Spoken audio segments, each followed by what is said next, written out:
اب سارے دلدر دور ہو جائیں گے، کیونکہ پنجاب کے قدیم شہر چنیوٹ میں لوہے، تانبے، چاندی اور سونے کے بھاری اور معیاری ذخائر دریافت ہو گئے ہیں۔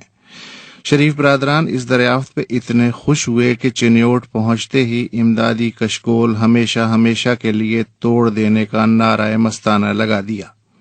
وہ تو از قسم پرویز رشید اور عطاء الحق قاسمی مدبروں نے عین وقت پہ سمجھا لیا کہ میاں صاحب پہلے IMF سے قرضے کی تازہ قسطوں وصول کر لیں، پھر بے شک اسی رقم میں سے کچھ پیسوں کا ایک بڑا اور ایک چھوٹا کشکول خرید کے توڑم تاڑی کا شوق بھی پورا کر لیں۔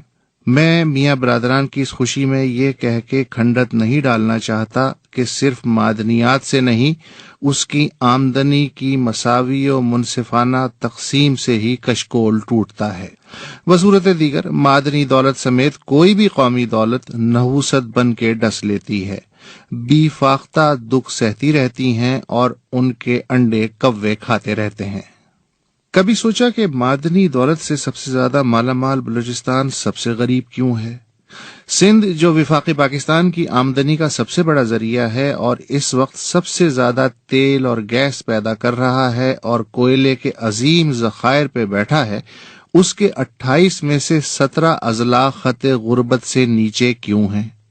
نگر پارکر میں گرینائٹ کا پورا کارونجھر پہاڑ کھڑا ہے، ذرا اس پہاڑ کی لیز الاٹمنٹ لسٹ تو پڑھیے۔ اگر اس فہرست کے غیر معمولی ناموں میں کوئی ایک معمولی بھی نظر آ جائے تو آج سے میرا نام کاذب خان۔ سب سے زیادہ یورینیم جنوبی پنجاب کے جن 2 علاقوں سے نکلتا ہے، وہی 2 علاقے یعنی راجن پور اور ڈیرہ غازی خان پنجاب کے سب سے پسماندہ اضلاع کیوں ہیں؟ تو کیا زمرد کی کانوں نے سوات کی قسمت بدل دی؟ سب سے زیادہ لوہا پیدا کرنے والا بہار بھارت کا سب سے پسماندہ صوبہ آخر کیوں ہے؟ کیا جنوبی افریقہ کے سب کالوں کو معلوم ہے کہ وہ دنیا کے آدھے ہیروں اور 1/4 سونے کے مالک ہیں؟ کیا موریتانیہ اور مغربی صحارا میں باکسائٹ کے سب سے بڑے عالمی ذخائر سے یہاں کے صحرائیوں کو بھی زندگی کی بنیادی سہولتیں مل گئیں؟ نائجر یورینیم کا 3 بڑا عالمی برآمد کنندہ ہے، مگر 10 غریب ترین ممالک کی فہرست میں بھی شامل ہے۔ جنوبی سوڈان تیل کے ذخائر کے اعتبار سے لیبیا اور نائجیریا کے بعد 3 اہم افریقی ملک ہے، مگر دوسرا غریب ترین عالمی ملک بھی ہے۔ کتنے تیل پیدا کرنے والے ممالک نے اپنی آمدنی رعایا میں برابر تقسیم کرنے کا نظام وضع کیا؟ قذافی کے لیبیا اور ہیوگو شاویز کے وینزویلا کے علاوہ تیسرا نام چاہیے۔ جتنی خوشی اس وقت نواز و شہباز کے چہروں پہ ہے، لگ بھگ اتنی ہی خوشی اس وقت ذوالفقار علی بھٹو کے چہرے پہ بھی تھی جب انہوں نے ایک سیاہ آمیزے سے بھری بوتل قومی اسمبلی میں لہراتے ہوئے اعلان کیا، ڈھوڈک میں تیل نکل آیا ہے، قسمت بدلنے والی ہے۔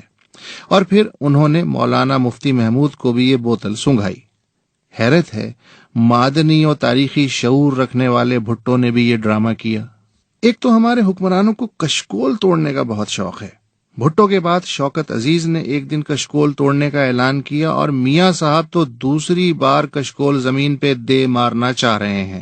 کیا مذکورہ کشکول توڑنے یا دفن کرنے سے بہتر یہ نہ ہوگا اگر یہی کشکول کسی ایسے مستحق فقیر کو دے دیا جائے جس کے پاس کشکول خریدنے کی بھی سکت نہیں؟